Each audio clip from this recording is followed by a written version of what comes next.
Hi guys, today this video is actually for Mack, but for anybody else watching this might be some helpful information for anybody that has two old Moogs and are wanting to use the open interface.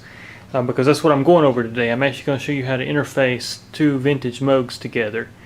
What I've done in this case, Mack, is I built you some cables, and you can see them there on the floor. I'm going to show you how all this hooks up, and don't worry, I am going to have these labeled for you so you'll know where they plug in and everything. But what our goal is today is to make the micro Moog interface with the source. That's really what we're doing. We're going to make this the controller and that the slave. I've tried it the other way around, but unfortunately the older Moogs, depending on which way you go, this was a little modern version of the Moog, and it just doesn't track. This doesn't track that well with CV inputs. I don't understand it, but it doesn't. It's a problem with a lot of the old Moogs that came out, because you'll notice there's going to be one key element to this synth that you don't have on this one, which is the scale knob, and that's what causes all the problems. And it might be an internal thing, but I don't have the owner's manual. I've only got the schematics and all that, so it might be a software thing. But for anybody out there watching this and can correct me, that'd be great, because I don't really understand that.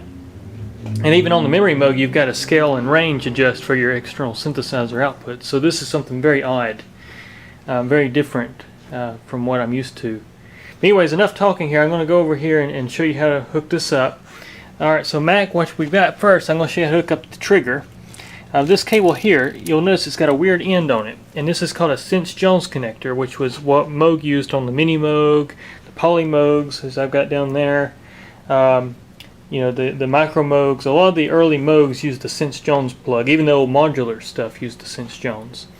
But in this case, I had to convert Synths Jones to a 1/4 inch TRS mono jack. And the reason is because you won't find any Synths Jones connectors on the source. But anyways, what we'll do is we'll start over here, and since we're making the micro Moog the master, you'll go here to your outputs. You can see it's actually labeled outputs here. And you got one called S-Trig. Well, what you'll do is you got one blade that's thicker than the other, as you can see, and it's just like on here. You basically just plug that in. If I can get it to go on here. I'm trying to do all this one-handed. I apologize, guys. But I'll have my camera on my tripod here in a minute. So anyways, we plug that into your S-Trig input, or I'm sorry, output. We take our 1/4 inch and plug in to S-Trig input. And you're actually hearing the source, the micro Moog triggering, because I shorted out the connector, which is fine. But now, as you can hear, there's no tracking, but we're triggering the source. So next, what we're going to do, we're going to take our other cable, and this one actually is going to provide our CV voltages. What it's going to do. And I had, you'll see a weird thing on this cable too. I had to take a TRS 1/4 inch stereo jack and use one section of it, because the Moog source uses one jack for both CV inputs and CV outputs. So I had to set it up for the CV input, which is the ring, not the tilt, but the ring of this connector. So now what we'll do is we'll plug that into your keyboard CV input output jack, which you can see right there. And then what we'll do is we'll take this jack and we'll plug it into your keyboard. You see your keyboard output right there. And it's below this knob, and there's a reason this knob's here. I'm going to show you how to calibrate. I've knocked it out of calibration, but we'll plug that in there. And now, as you can hear, it says right at the low end, the high note's out. So let me put my camera on my tripod so I can show you this accurately, and we'll go over this procedure here. So anyways, that's where this knob comes in, because at low range it's in tune, which is perfect, because I've actually restored both of these and they're both calibrated internally, so I know the oscillators are right. So now what we're going to do is we're going to scale the keyboard. So you hit the highest note, and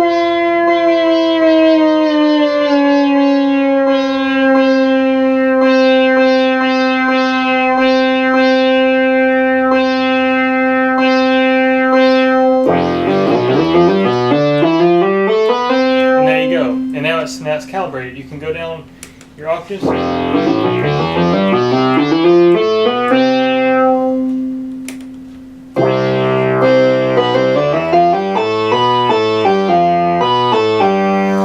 Okay, so that's how the open interface works. Now, if you notice that your low note was out of calibration, like for instance, we'll just go back over it again. I'm going to actually detune your source a little bit. So now you'll notice your low end is out of tune. So now for your low end, you'd use your fine tune knob of your slave instrument. So we do something like this, like that, and then we'd hit the high note.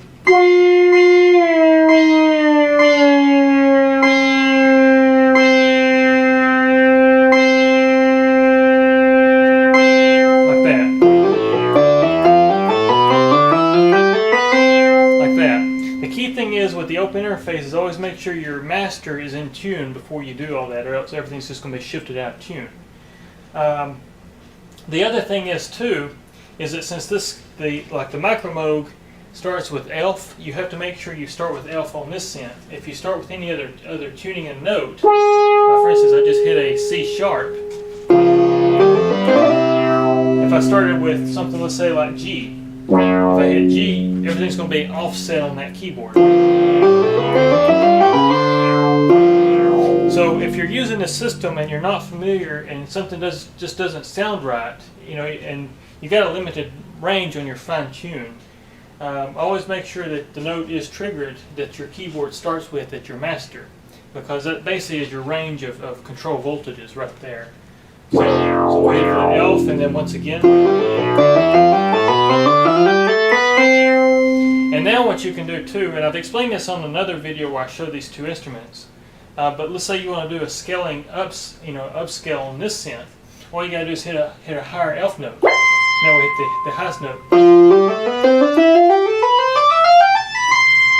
Because this synth here is really high, we can turn it down. So now your micro Moog's the bass source.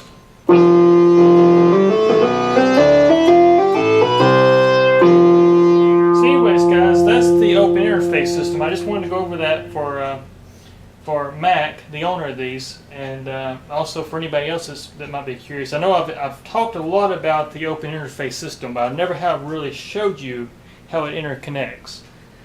So once again, I'm going to go over this once again just to show you the back panel and what this looks like. There's two cables, of course. So you got your S-trig and your CV source, and this is your S-trig out, keyboard voltage output, trigger input, and keyboard CV input. And so that's how it works, guys. But Mack, anyways, I'm not done with your micro Moog yet. As you can see, I'm just about done with it. But it's really feeling good. It's sounding good. I've gave it 9 hours of burn-in. And of course, I've rebuilt that one, and it's had over 9 hours of burn-in now because I've just been playing it with building the interface cables and stuff. But anyways, I just want to make a quick video of that. And guys, once again, I appreciate you watching my videos. I'm sorry I talk a lot, I know that. So I do apologize for that. But I hope this helps you guys out. Take care.